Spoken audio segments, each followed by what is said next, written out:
nama saya Henny. Henny, ada pengalaman misteri, silakan. Ya, pengalaman saya ini, saya dari Indonesia.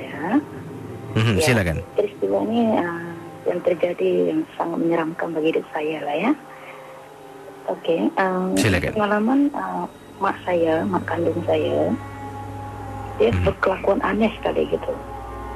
Jadi satu hari saya sering perhatikan mak saya setiap hari Jumaat gitu pukul 12:30 malam. Dia sering masuk ke dalam bilik dia. Jadi saya heran, setiap dia keluar dari bilik dia itu wajah dia berubah gitu. Jadi satu hari saya perhatikan gitu kan, saya kepingin tahu lah ya apa yang dia buat di dalam bilik dia itu. Karena saya sudah lebih dari 35 tahun, saya sering perhatikan mak saya ini memang aneh lah. Memang aneh. Satu hari saya perhatikan apa yang dia lakukan di dalam bilik dia. Karena tiada siapapun yang boleh masuk ke dalam bilik dia itu. Jadi satu hari kan saya perhatikan dia beli buah-buahan seperti pisang, apple, macam-macam buah-buahan lah. Untuk hanya spesial untuk kamar dia sajalah. Jadi satu hari saya masuk ke bilik dia, tetapi saya masuk ke dalam almari dia. Satu hari saya perhatikan, saya lihat mak saya ini bercakap dengan arwah ayah saya. Yang arwah saya ini waktu itu umur 2 tahun, arwah ayah saya sudah meninggal. Jadi saya pun tidak mengenal pastilah wajah ayah saya ini, karena saya hanya melihat di dalam foto saja. Satu hari itu waktu malam Jumat pukul 12:30 malam itu saya perhatikan mak saya itu dengan buah-buahan, dengan 3 buah lilin putih. Dia bercakap dengan satu bayangan.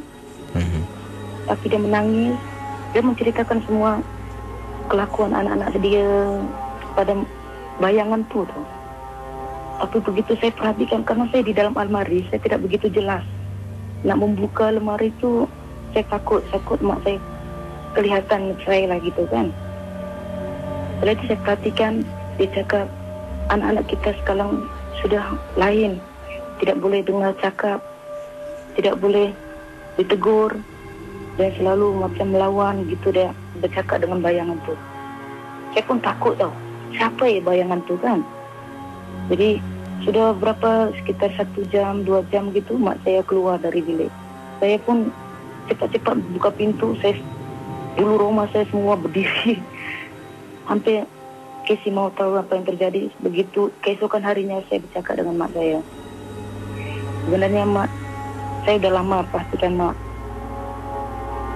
Saya cuma nak tahu apa yang mak lakukan dalam bilik itu, di dalam kamar tu, dan bayangan apa itu.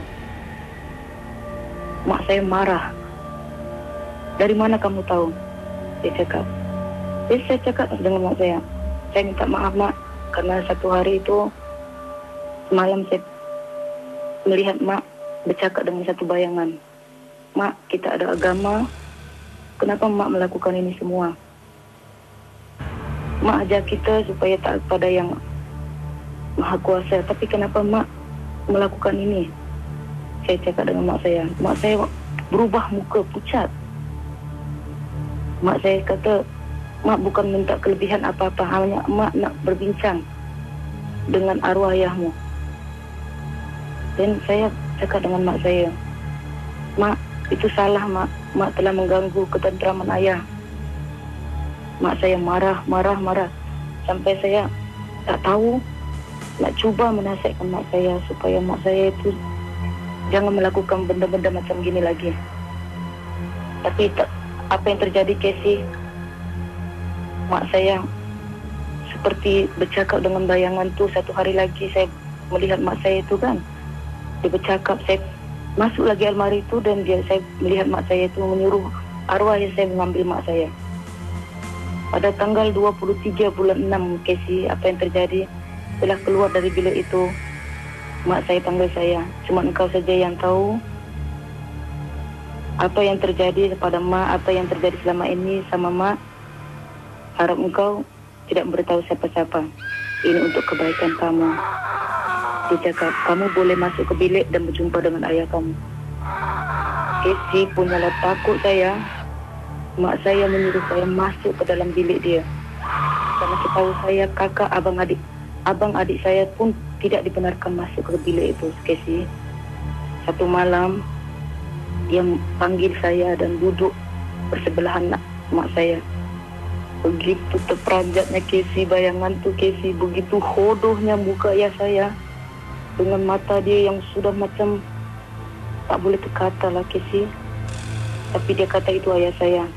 Karena kematian ayah saya yang selama ini mak saya simpan rahasia di sebalik keluarga, mak saya meninggal karena kecelakaan. Casey, punyalah saya takut Casey. Saya nak bercakap pun tak boleh Casey. Semua bulu roma saya berdiri Casey. Mak saya kata, jangan takut, ini ayah kamu. Saya tak bercakap satu kata pun Casey.